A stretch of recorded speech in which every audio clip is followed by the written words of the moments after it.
Daghang salamat.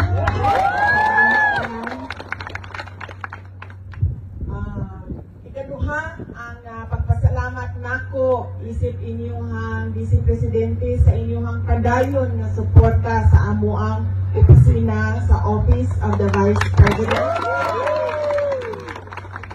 Pasayloan ni na medyo gamay na lang ang amuang mga proyekto karon, nawala po ang amuang medical and burial assistance kaya kibaw naman mo sa istorya sa ako ang kinabuhi dinha sa kauluhan dinha sa National Capital Region, pero magpadayon gihapon ni Laban!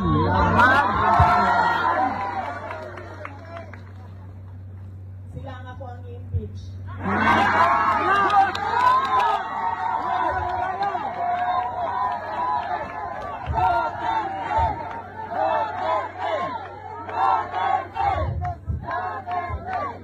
You are hereby impeached by Inday Sara. Ang sunod nga pagpasalamat gikan sa amo ang pamilya. Ang pamilya Duterte, dako kaayo ni utang kabubuton kaninyong tanan mga kaigsuonan namo sa inyong sa higayon nga gihatag ninyo kanamo nga makaserbisyo sa ato ang naso, di labi na sa mga pwesto dinha sa national government nato. Daghan kaayong salamat. Dako kaayo ang amo ang utang nga kabubuton sa unong katuig nga suporta ninyo sa administrasyon ni former President Rodrigo Duterte.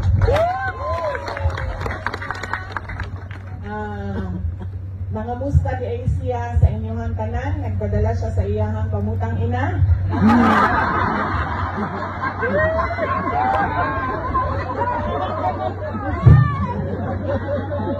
Naas siya karon sa Iloilo ba? PDP? No? Sa Iloilo.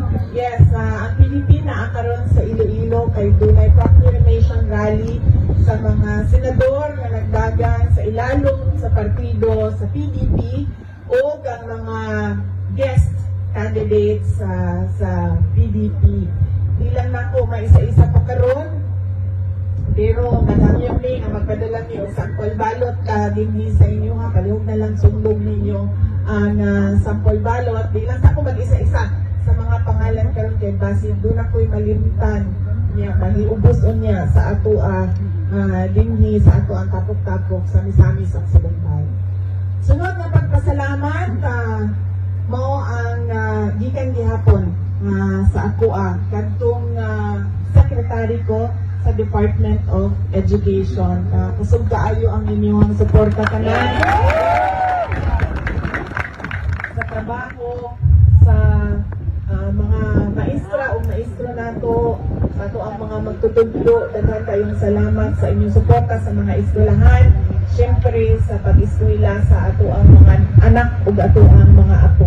Daghan kaayong salamat sa inyo.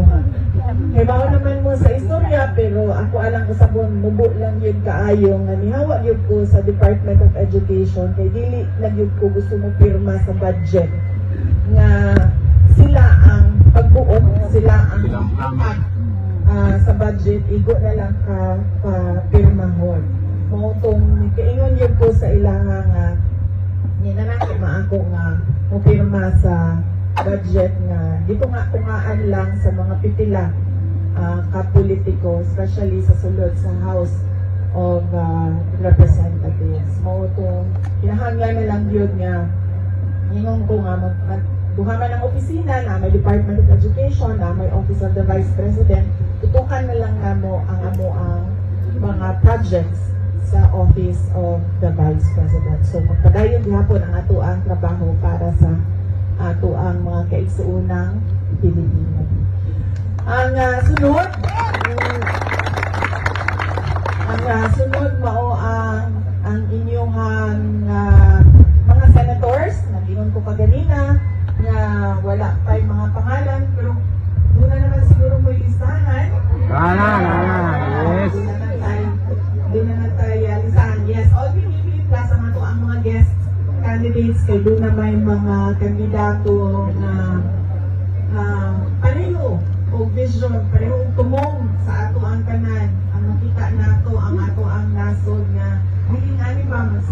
ulahi sa tanan, ulahi sa mga silingan nato dili sa Southeast Asia, ulahi sa tibuok kalibutan, paatras ang ato ang imbis nga padulong ta sa kalambuan, paatras pirmi ang ato ang makita sa ato ang katilingban. Mo nang doon na tayo mga guest candidates na inaupod ang ilang tinguha para sa ato ang nasod.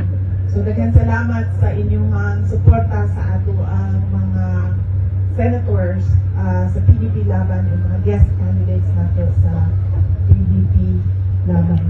Ug ang ato ang mga local candidates dinhi sa Misamis Occidental. Magpasalamat mi sa ilaha. Alyansa man no ang laing-laing mga grupo, and of course I am sure that ang ato ang former governor Pilitan na apod sila'y masuportahan ng mga local candidates para dinhi sa inyo sa Misamis Occidental.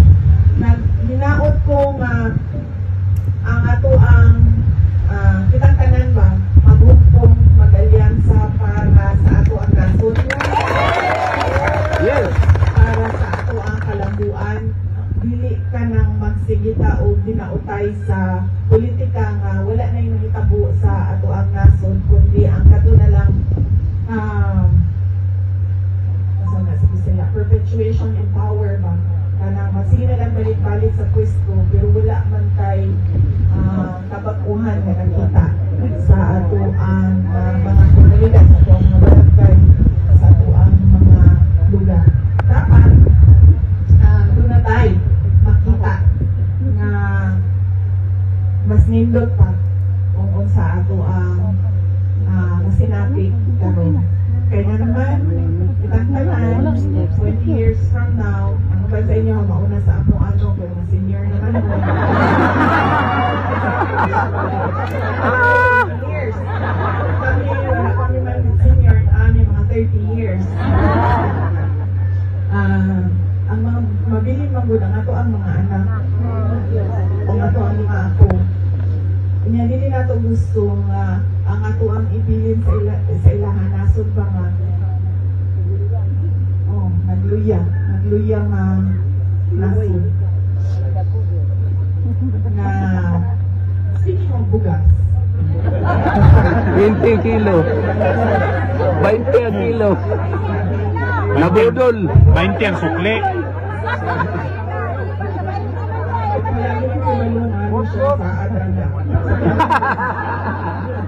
Ako kanang batanon pa ko no sa inyong mga pananaw, pero dugay-dugay naman po sa politics. Nagsulod ko 2007, so hapit naman 20 years. Dili yung po musaan doon ka ng Kaybaw, yung po nga dili ka na ako mahatag dito sa Davao. Kay Kibalo ko ka ng maulaw ko ba? Maulaw ko sa mga tao, maulang pag mga panya gani mo dito. Unang-una, di ko nagasayaw, di ko nagkakanta. Kaya, well, unang, di ko ka maumulog yun mo sayaw. Ang ako ang yung tingog board kay ka na kung muralyo ka ng ikuan sa singan. So, di ko yun siya maayo. Pero, matindog ko, maging istorya ko sa mga tao, dili po yun kung saan o Kaybaw ko nagdili na ako mahatag. Bisan na lang gani ka nang mangimbita sila nga, uy, may Sara, ang libre sa among piyesta. Moingon yung doon, dili lang ko masaad ha, pero ibutang na namo sa schedule namo. Di lang ko makasaad din. Nagabag-ubag ko ang ako ang schedule kada adlaw. Bisan sa ingana kagamay na butang. Dili ko makasigurado, dili ko ga saad. Samot na sa mga kanaganing pangampanya nako dito sa Entablado sa Davao City. Maupod ang ako ang gibuhat kadtong nidagan ko o Vice President. Tulo lang yun ang ako ang ingon. Ito trabaho, edukasyon o mapayapang pamumuhay. Malinaw sa sa ato ang nasod. Kay kubaw ko nga sa kadagdahan, kinahanglan yun i-prioritize and kinahanglan ka makadeliver makahatag kung sa inyong